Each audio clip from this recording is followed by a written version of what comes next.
Selanjutnya untuk sesi kedua kami persilakan kepada Bapak Agus Gunawan SHMH untuk menyampaikan materinya dengan waktu yang sama juga Pak, 45 menit. Sekali lagi pada para peserta webinar pagi hari ini, tetap berikan fokus terbaik Anda. Kita sambut pembicara kita yang luar biasa, Bapak Agus Kurniawan SHMH. Baik, terima kasih Pak Febrian. Suara saya terdengar ya Pak Febrian? Dengar Pak? Pak, putus-putus. Bismillahirrahmanirrahim. Assalamualaikum warahmatullahi wabarakatuh. Yang terhormat Pak Direktur Hukum dan Humas, Bapak Teddy, Bapak Kakanwil DJKN Lamkulu, Bapak Nikodemus, Ibu Dr. Maria, Bapak Ibu Kepala Kanwil, Kepala KPKNL, pejabat di lingkungan DJKN, serta Bapak Ibu peserta webinar yang tidak bisa saya sebutkan satu persatu. Terima kasih atas kesempatannya. Alhamdulillah pada pagi ini sampai dengan siang nanti kita bisa berkumpul dalam kegiatan webinar yang diselenggarakan oleh DJKN Kanwil DJKN Lamkulu. Baik, tadi kalau Pak Nikodemus dan Pak Dirhuhu membuka dengan pantun ya, saya karena belum mahir nih dalam membuat pantun, izin saya membukanya dengan menyampaikan quote atau kata bijak dari Imam Syafi'i.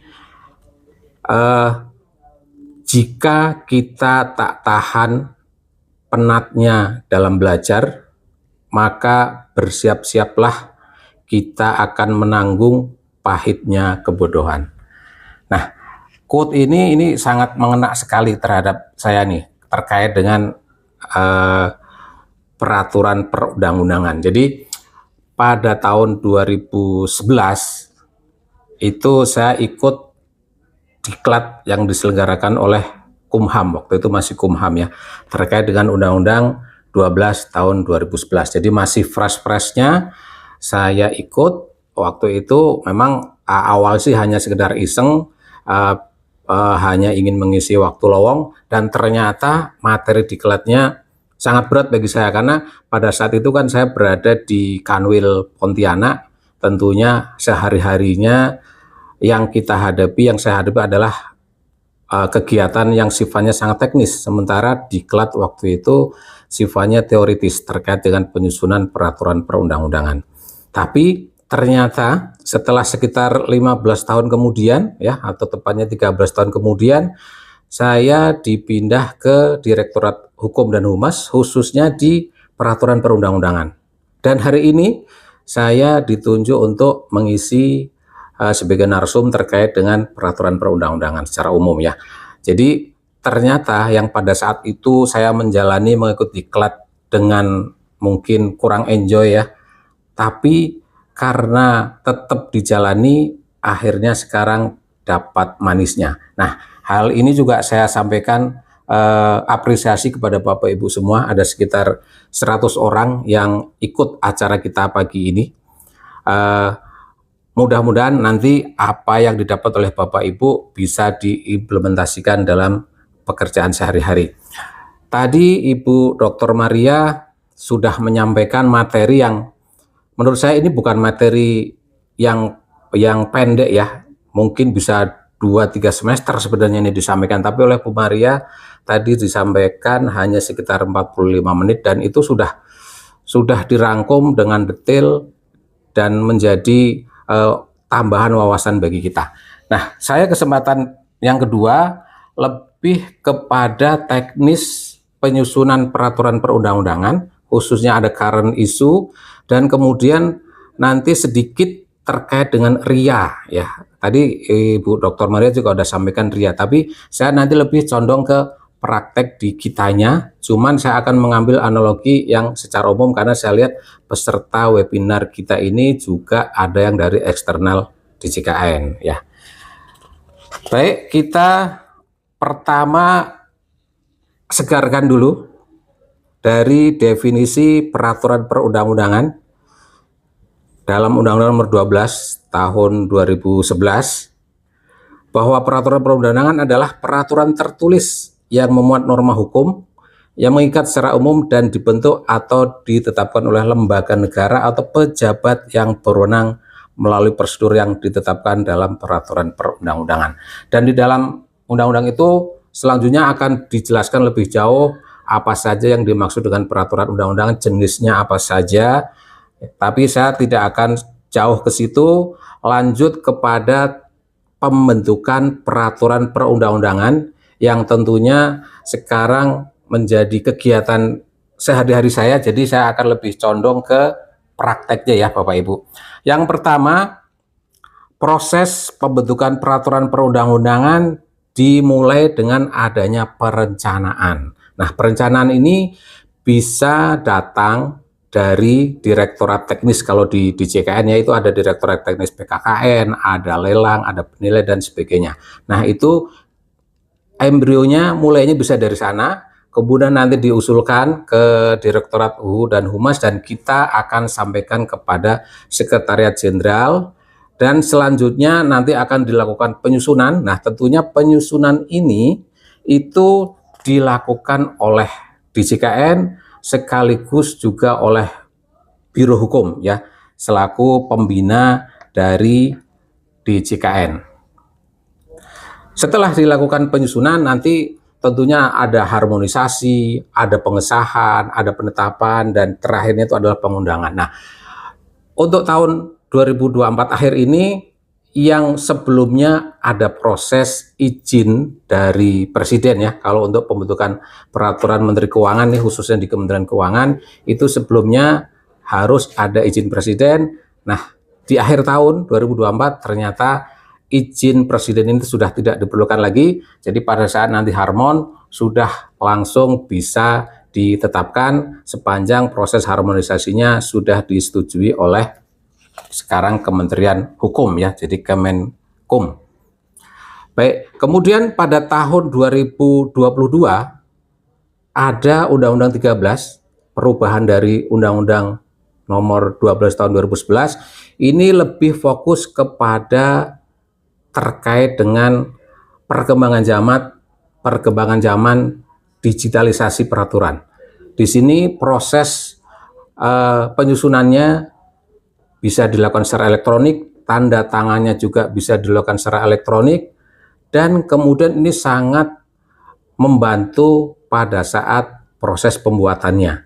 Ya, karena tidak perlu lagi di print lagi secara manual, salinan pun ini mungkin nanti bisa juga diadopsi di KPKNL ataupun di Kanwil, karena di Kanwil dengan adanya kegiatan-kegiatan sekarang yang memerlukan eviden atau bukti, misalnya untuk kegiatan WBK ataupun WBBM, itu biasanya ada keputusan-keputusan yang dibuat oleh kepala kantor. Nah, ini juga nanti bisa diadopsi terkait dengan digitalisasinya, karena memang di DJKN juga sudah dilakukan secara nadin untuk pembuatan peraturan ataupun kemudian sampai ke level keputusan kepala KPKNL.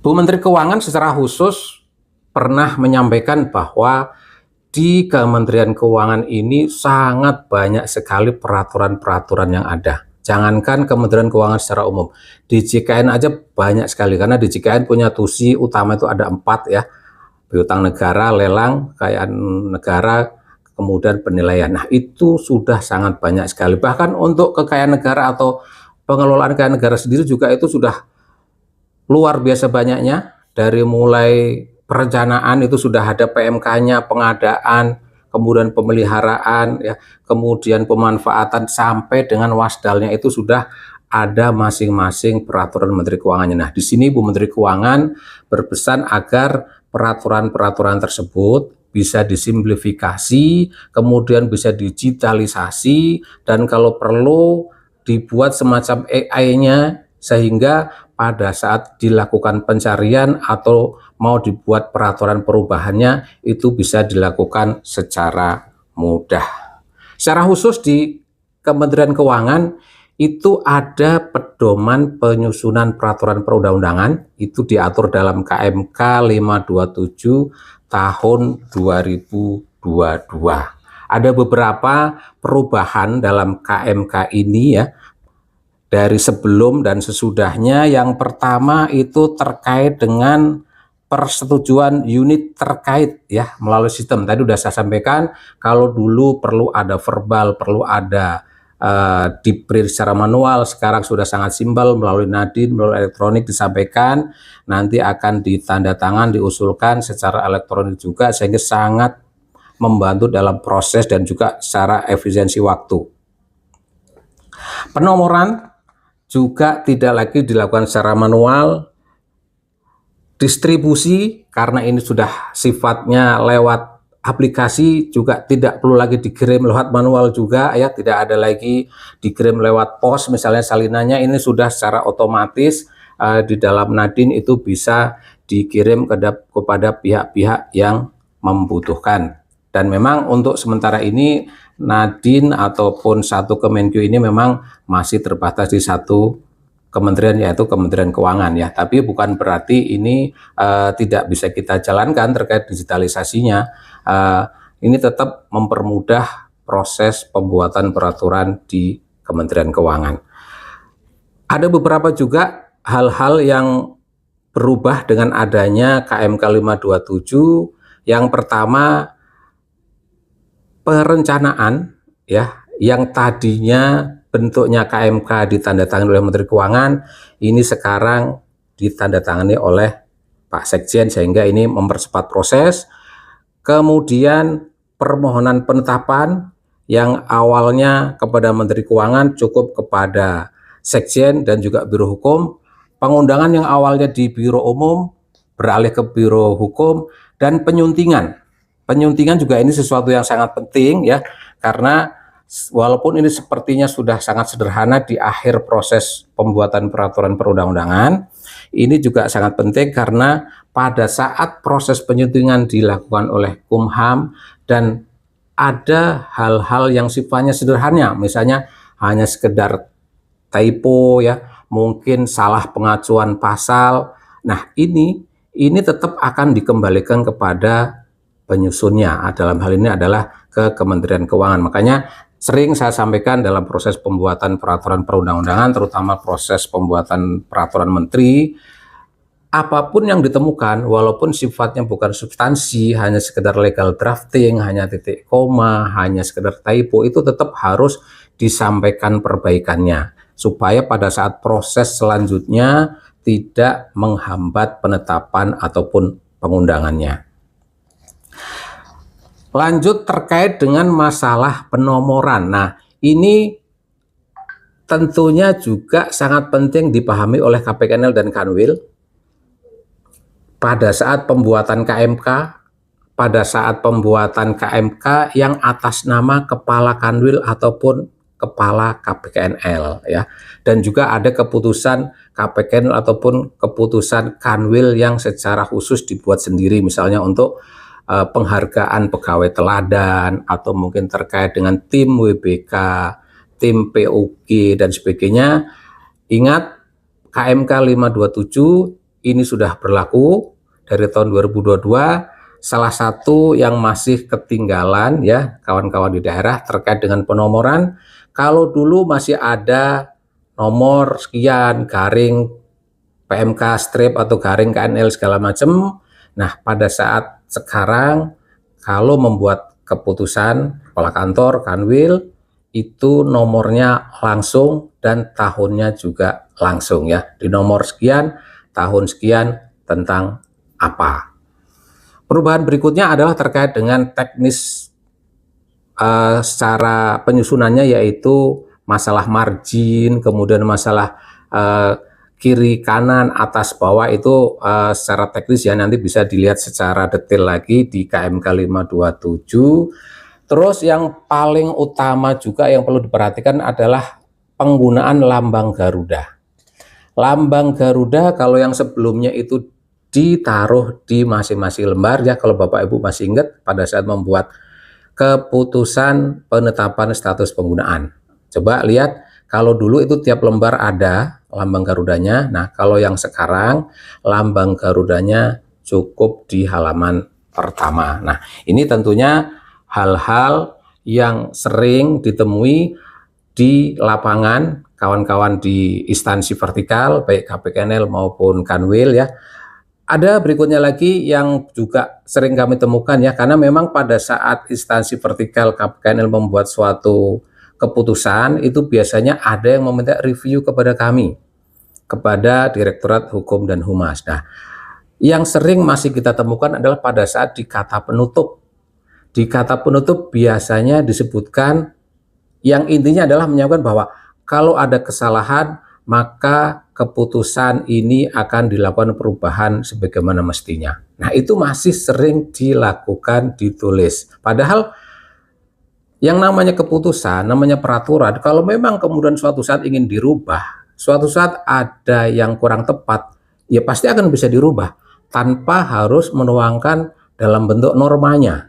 Ya, itu yang pertama. Kemudian ada juga terkait dengan dasar menimbang. Dasar menimbang juga kadang-kadang masih ada yang kurang tepat, di situ malah dimasukkan dasar hukumnya. Jadi harus dibedakan ya antara dasar menimbang dengan dasar hukum. Kalau dasar menimbang itu adalah apa sih yang menjadi alasan kenapa keputusan atau peraturan itu dibuat. Oke, kita lanjut ke RIA yang tadi disampaikan oleh Ibu Dr. Maria ya, tadi sudah banyak disampaikan, tapi saya akan sedikit menyampaikan dari sisi praktis di lapangannya dengan mungkin contoh-contoh yang mungkin mudah-mudahan bisa kita pahami ya. Yang perlu kita tahu bahwa tujuan utama setiap pembentukan peraturan adalah menciptakan peraturan yang baik ya. Pasti kita paham itu.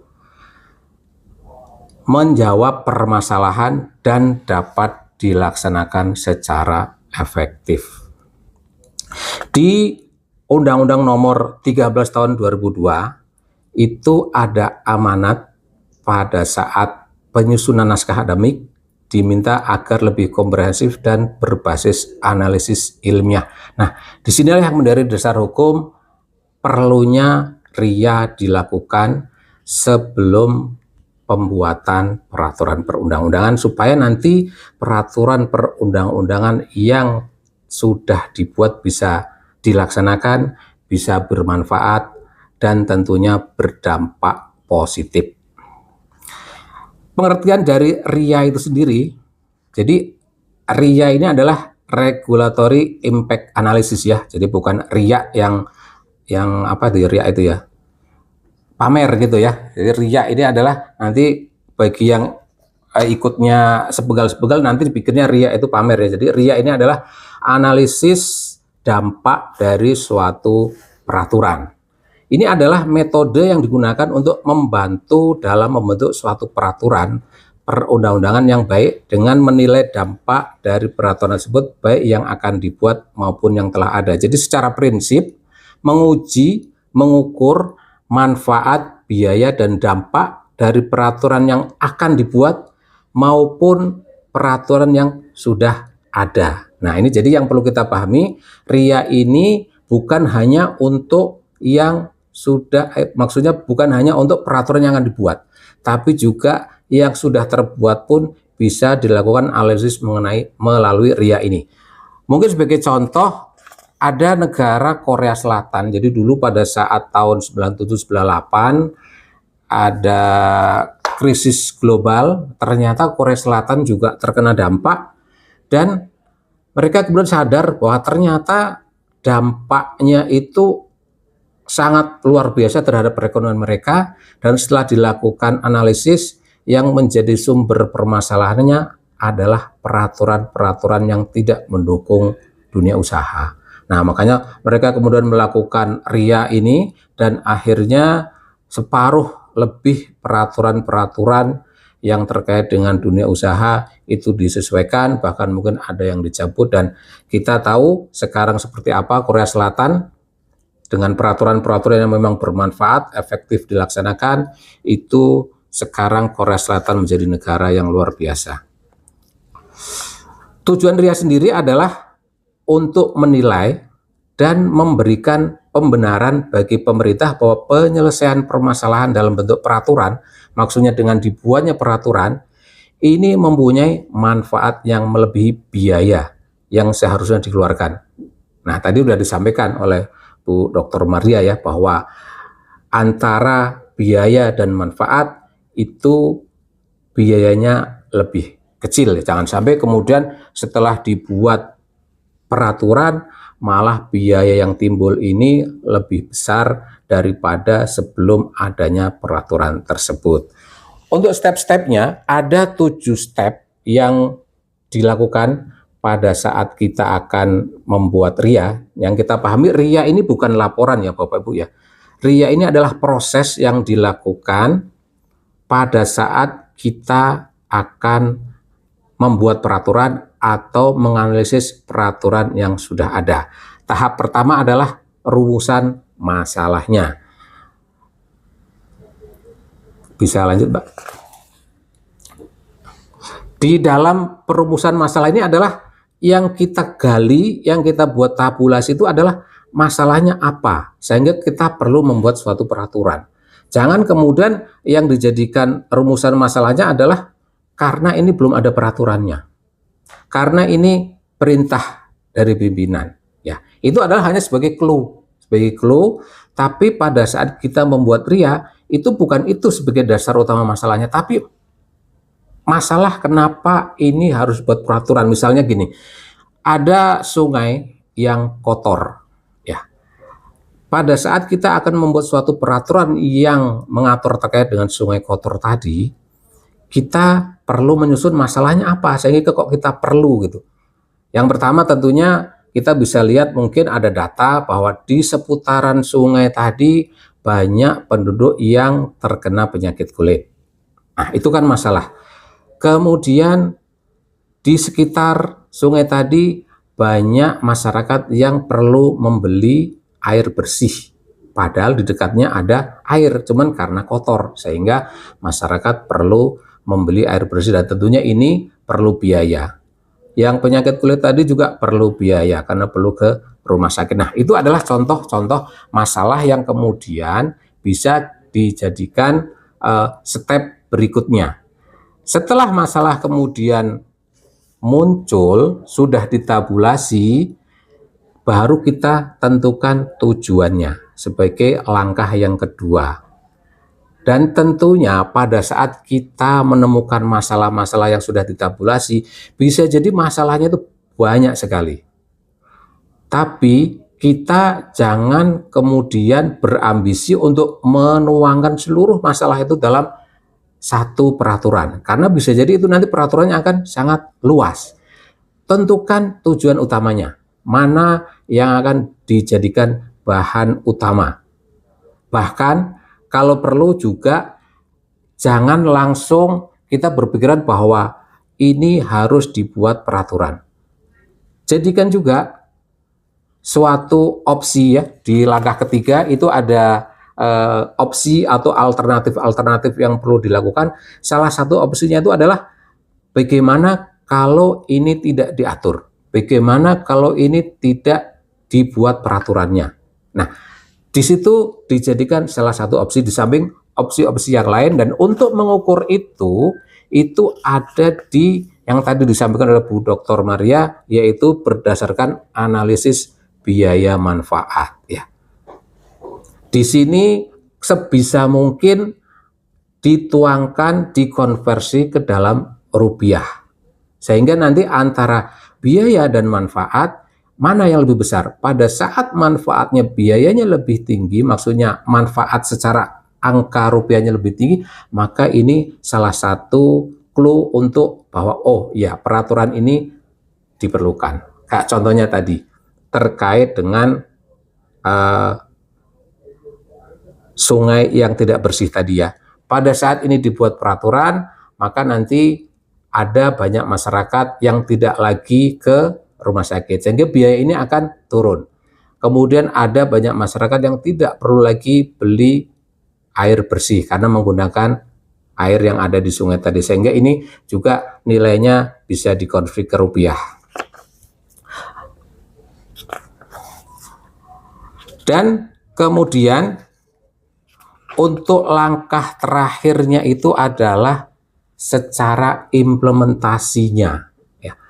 Implementasi juga ini perlu dipertimbangkan karena ada beberapa kemungkinan suatu peraturan itu tidak bisa dilakukan.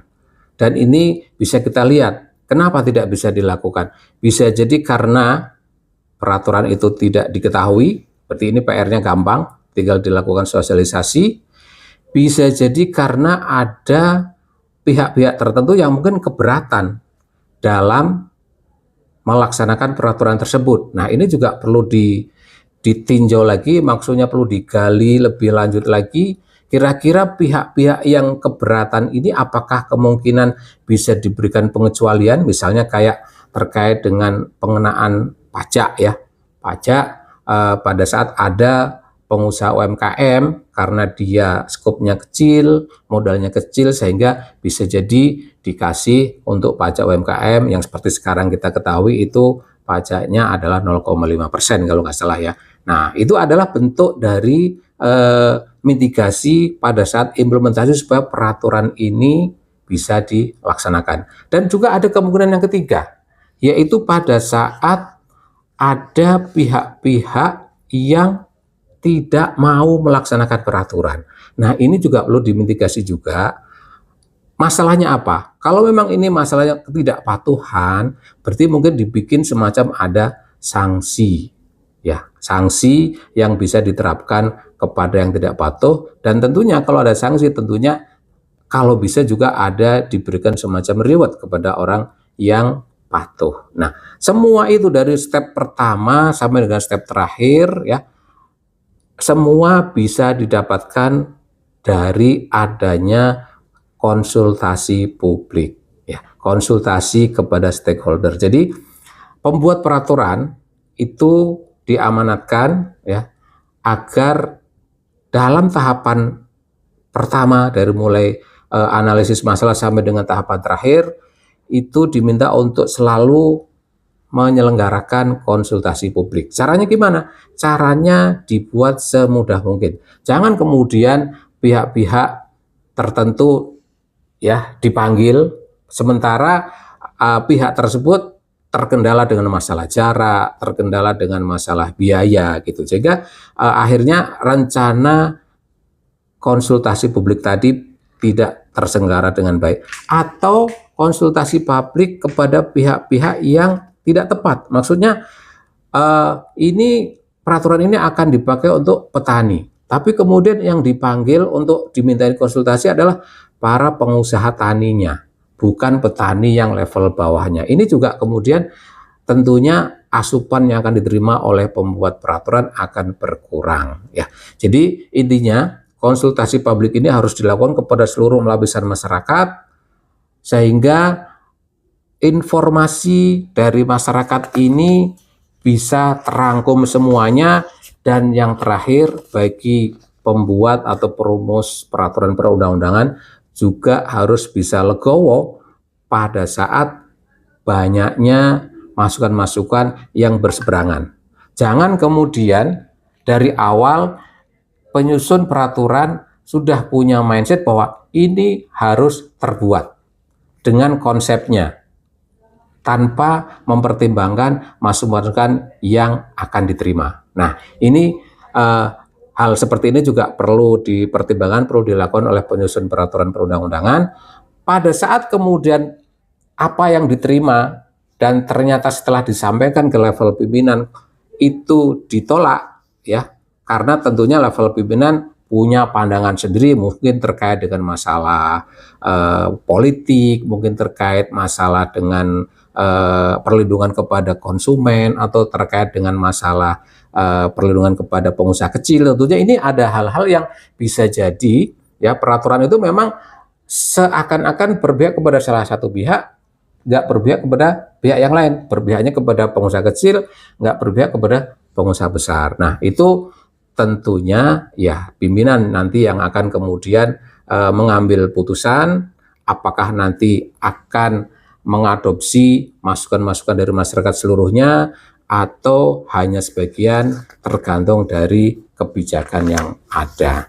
Mungkin demikian dari saya, jadi tidak banyak yang saya sampaikan karena hari ini ya ada narasumber yang tentunya jarang kita dapatkan, jadi kita bisa manfaatkan nanti momen tanya jawabnya. Ada Bu Dr. Maria. Sebelum berakhir saya ada pantun sedikit ya. Ke semak-semak bersama istri terkasih, cari mangga mana lagi. Kepada yang menyimak, saya ucapkan terima kasih dan sampai jumpa lagi. Terima kasih. Assalamualaikum warahmatullahi wabarakatuh.